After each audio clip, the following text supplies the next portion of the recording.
Thanks everybody for being on here today.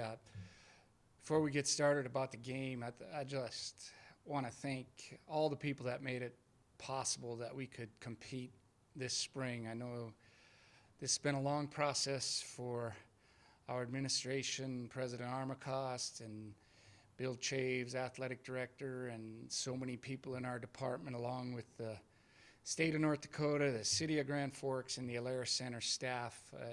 All the time and effort that was put in that we could have a season and get it started was just awesome. It was great to see our guys out on the field again. The game, I thought our guys played with great effort and didn't get off to the start that we wanted, going down 7-0 and a couple 3-and-outs offensively, but our guys really stayed composed and stuck with the plan, and in the end won a hard-fought game against a team that we thought was very good coming into the Alaris Center, and they were a physical team and had won in the fall, so they were 1-0 coming in. And the difference in the game really was we forced 5 turnovers and we took care of the ball, and then we were able to possess the ball and run at almost 6 yards a carry, and our run defense limited them to less than 3 yards a carry, and I think that was played a huge part in the game. Yeah, Coach, just looking at South Dakota State's results here, gave up, looks like 25 carries for 28 yards against Northern Iowa. I imagine you guys expect a pretty good run defense there.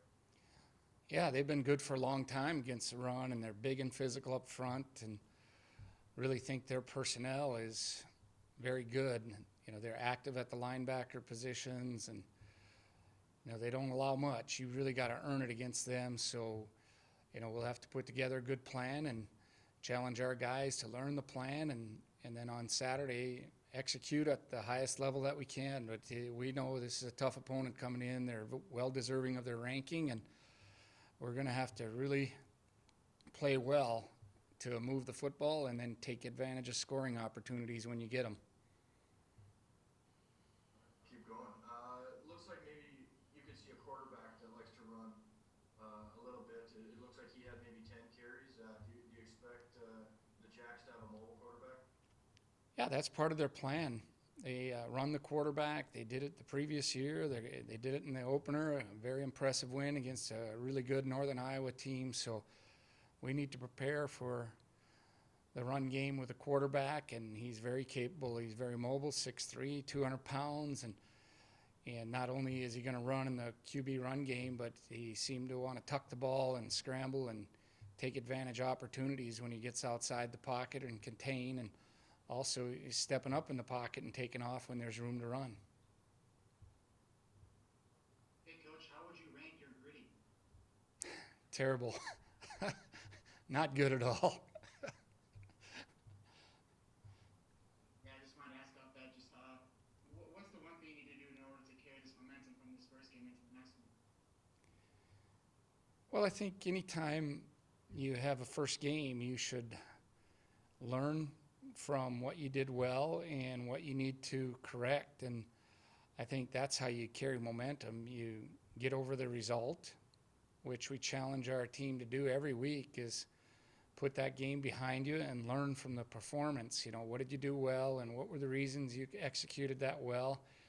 And then how do you correct mistakes and get better and improve? Because that's what we're looking for in all phases of our game, is to improve each and every week. And you do that by really focusing every day in practice, getting out there, practicing at a high level, and that's what we hope to do, is improve and get better as a team this week.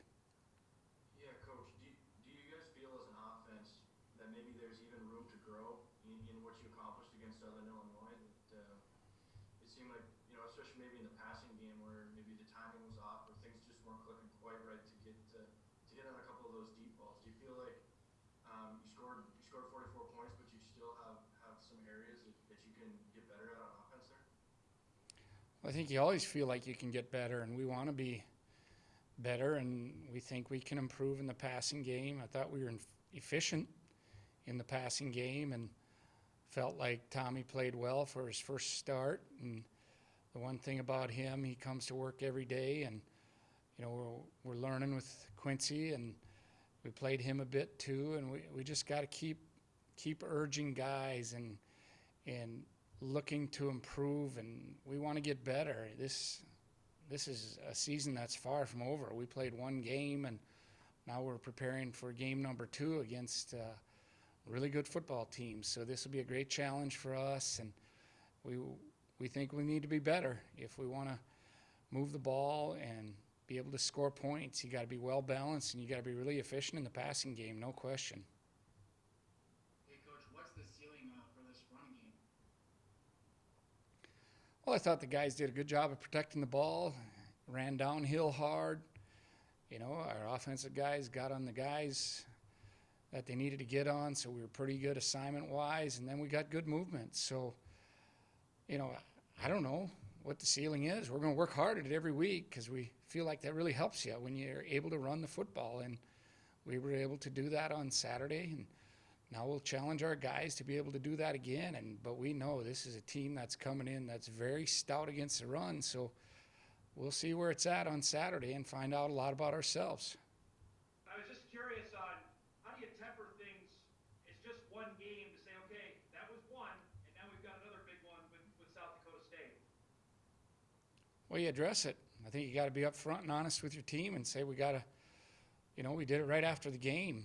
We enjoy winning and want to be able to enjoy it Saturday night, and we came in yesterday and got back to work and started on South Dakota State. And it's part of being a mature team, and you got to challenge your guys to be able to handle a positive result, because when you get that, players are no different than coaches. You get a lot of positive feedback. We have fans and families, and everybody loves winning, and so do we.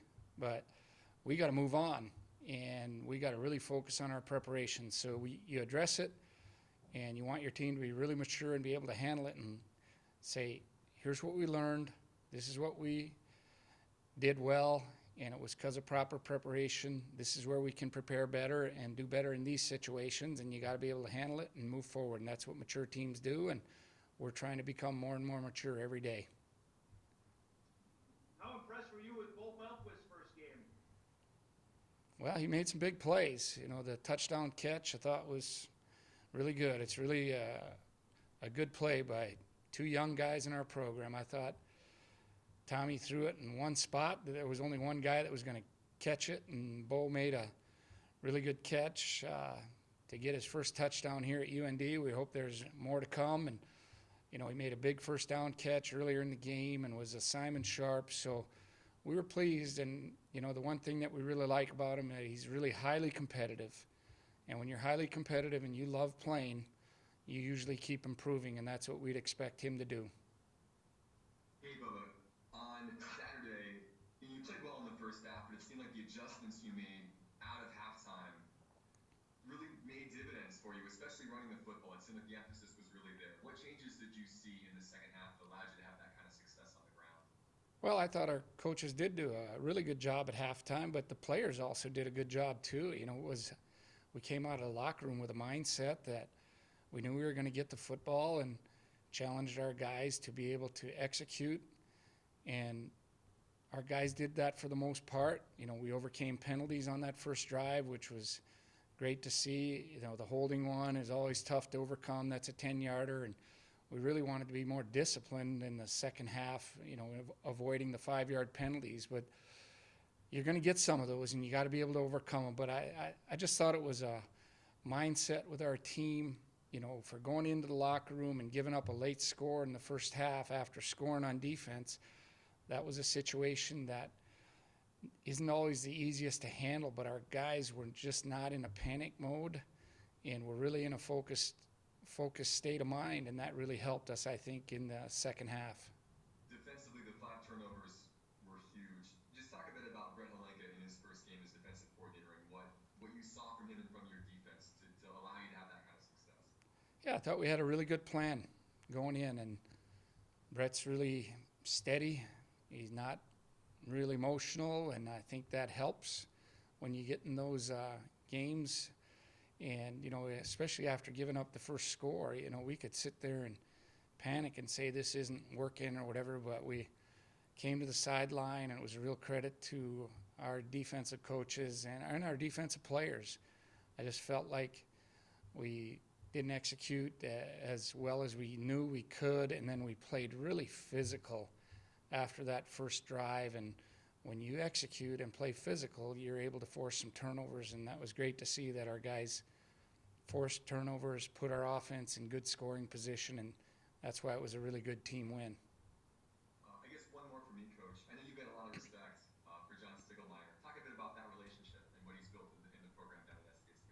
Yeah, he's done a very good job there. You know, we coached against each other for a long time now, and actually he grew up about 50 miles from my hometown. We played some amateur baseball against each other, and so we've known each other for a long time and really respect what he's done with the program down there. He was the defensive coordinator for a number of years and then took over as the head coach, and he's done a really good job, and especially the last, 5-6 years, they've just been a top program in the country. So congrats to him, and we look forward to being in the same league again so we can enjoy the rivalry with South Dakota State.